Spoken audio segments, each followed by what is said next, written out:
We're coming to you today from Star Factory, our new million-square-foot manufacturing facility in Starbase, Texas.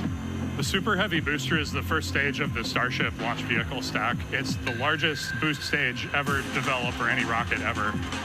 Having the largest rocket ever is a very cool engineering feat, but the thing that really makes a difference is the ability to rapidly reuse that rocket to launch many other missions. Reflying Booster 14 is an important first milestone in that we have proven that we can recover a vehicle, turn it around, and fly it a second time. But it's not a victory lap yet.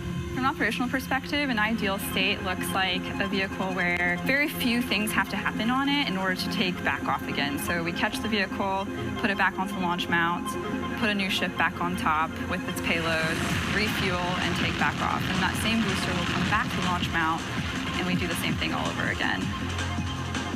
Falcon is, reusing at a pretty high rate, and we get to go look at them and say, what did you learn? What is good? What is bad? And as we continue to build the Starship process.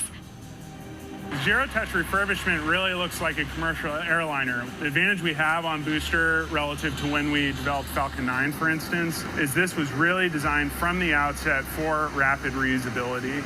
We're using all of the flight test learnings from our version 1 and version 2 vehicles in our orbital flight test campaign to inform the design of our version 3 vehicle.